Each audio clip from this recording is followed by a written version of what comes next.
Okay, so we are continuing here in this video of ARC Section 90A for the review of financial statements, and so up until this point we have been discussing the Accountant's Review Report and what inclusions we need to make, and also if there are unusual circumstances with the engagement, how we need to modify that Accountant's Review Report. And so for this particular video, we'll discuss our consideration of the entity's ability to continue as a going concern.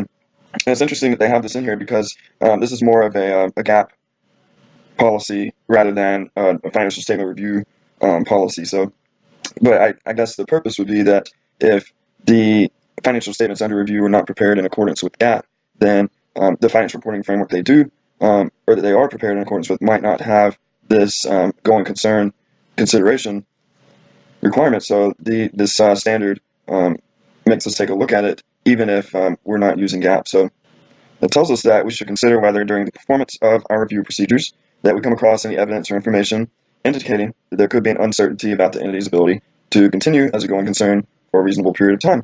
So is there a chance that this company would discontinue operating?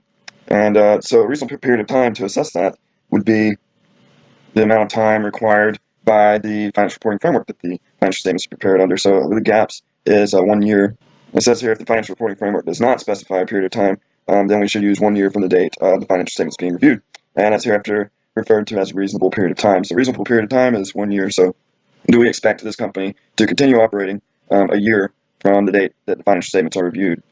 And so after we considered that evidence, and we believe that there is an uncertainty about the entity's ability to continue as a going concern up to 1 year after the financial statement date, then we should ask management to consider the possible effects of that going concern uncertainty on the financial statements, including the need for the related disclosure. So they're referring here to the disclosure that's required in the financial statements to notify the readers that there's a uncertainty that the company will continue operating. And in that case, these financial statements are prepared under the assumption that the company will continue operating. And that's the basis for all of the accruals and such, receivables and payables and that sort of thing. And so if the company discontinued operating, then basically all of the amounts and accounts in the financial statements would be inaccurate.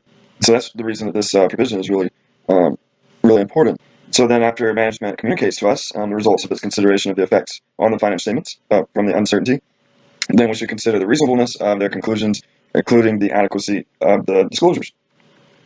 And if it turns out that we decide their disclosures with respect to the entity's ability to continue as a going concern are inadequate, so they maybe decided not to disclose it at all, or they didn't include all of the things that are required by the financial reporting framework or that would be useful to the users of the financial statements in understanding the situation, then we should follow the guidance in paragraphs 56 through 60 related to a departure from the applicable financial reporting framework. And we discussed that in a prior video, but basically we would need to, if the disclosure in our accounts review report is sufficient, we believe, then we can just include a paragraph at the end of the accounts review report that explains this departure.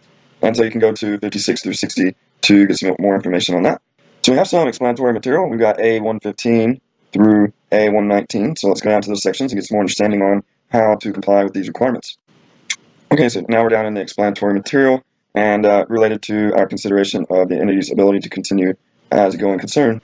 And so they say here that throughout our review procedures, we might identify information about conditions or events that when considered in aggregate indicate that there's an uncertainty about the entity's ability to continue as a going concern for a reasonable period of time. So it may not be one thing that pushes us to make that consideration, but it may be a lot of things when considered together makes it uncertain that the entity will continue operating.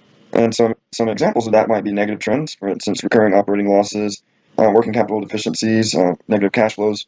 We might see other indications of possible financial difficulties, for instance, arrearages on dividends, defaults on loans, noncompliance with capital requirements, restructuring of debt, etc. There also might be internal matters, for example, work stoppages or labor difficulties, or just general operational problems. There also might be external factors, for instance, legal proceedings against the entity, loss of key people or a key franchise license or patent, major disasters, that sort of thing. So these are all things that we can consider when we are assessing how certain it is that the entity will continue operating. And so GAAP includes specific requirements for what to include or what to disclose when there's a going concern or uncertainty. But in this case, this ARC Section 98 provides us a few items that we should consider including in the disclosure when there is an uncertain, a going concern uncertainty. And note, this isn't in our accounts review report.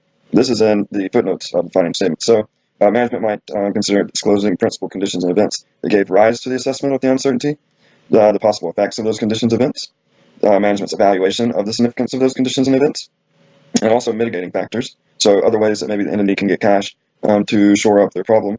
Also, maybe possible discontinuance of operations if that's on the horizon. Also, management's plans on how to fix the problem, and also information about the recoverability or the classification of reported asset amounts, or the amounts or classification of liabilities. So these are all things that management might disclose in their financial statements.